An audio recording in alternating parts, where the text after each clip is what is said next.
What's up, everybody? Welcome to Talk Wrestling here on NoDQ.com and, of course, YouTube.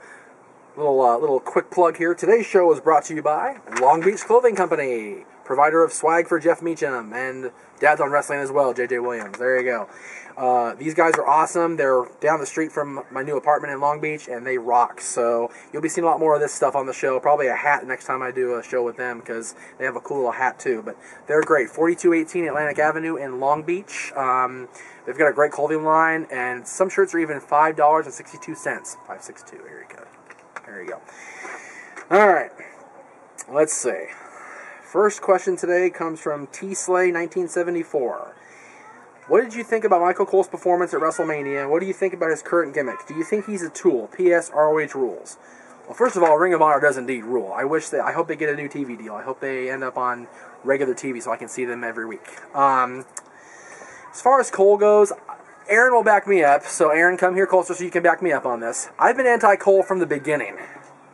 I've been anti-Cole since day one when he came out there and was interviewing DX and getting wedgies and getting pushed over by Hunter and Sean and getting, just railroaded. I've been anti-Cole day one. I liked Pettengill more than I like Michael Cole. Go back and look up Todd Pettengill on Wikipedia, kids. You'll be amazed. Vince Russo himself called Michael Cole Pettengill Jr. on an edition of The Bite with Vic Venom. Check it out. WWF Magazine, late 97, early 98. It's there. Anyway, I've never liked Cole. I wish that Lawler would have pile-driven him so hard into the Mad Atlanta that he would have turned to dust and disappeared from existence. And then JR would have been back full-time. Instead, we get an idiotic GM, whoever it is behind the computer, calling for a disqualification because Stone Cold manhandled Cole. What a bunch of shit. And the next night on Raw, he ruins a perfectly good new suit of Jim Ross's and squirts barbecue sauce over him and then has the King laid out again. I'm sorry. This is getting absurd, and I know that people are going to be like, oh, you just hate Cole because it's cool. Like I said, I've wanted Michael Cole gone from the business from day one. And I will continue to fight the fight that gets rid of Michael Cole until he is off of television and out of our lives forever. And you can quote me on that, you little twerp, you.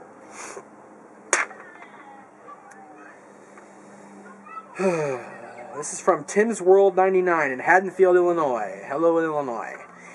My question is about how the Immortal faction in TNA is really being similar to the NWO faction in WCW with Hogan and Bischoff. But which one was better with heel heat, star power, and mic skills overall? Do you hear that? They're asking me which is better, the NWO or Immortal, based on heel heat, star power, and mic skills. This is quite possibly the silliest question I've had in recent... You know what? I'm going to dust it off. Wait a minute. Oh! Facepalm. There it is. It's back. One night only engagement. Hat's backwards now. It means you're in deep trouble, dude. Other than the music similarity and the big name of the group in Hogan and Bischoff, the two factions are worlds apart. In its heyday, the NWO had some of the best talkers in the business. Hogan, Hall, Nash, Bischoff, DiBiase, Six. They had the gang mentality, and they ruled WCW. And they turned the ratings around for WCW. Immortal has, and correct me if I'm wrong here, a washed-up, almost 60-year-old who can't wrestle because of a bad back, a has-been promoter who hasn't done a thing right since he left WWE, a drugged-out ex-champion who's currently sitting on the sidelines because he couldn't show up to work in any condition to work, his brother who's, rivals me in terms of weight gain over the last few years, two security guards, one of which is the TV champion, which I don't understand that either, and Ric Flair. You tell me which is better. Throw that out there. All right. Sorry, Tim's World, to burst your bubble, but that was a stupid question. And if I lose you as a subscriber, good riddance. Jesus. This is from our friend Brick City Forever in Atlanta. Were you at WrestleMania this year? Let me know. Since the Taker-Cena WrestleMania 28 match has apparently been scrapped and we have Cena Rock instead, who do you think will be in the world title and WWE title picture by next year?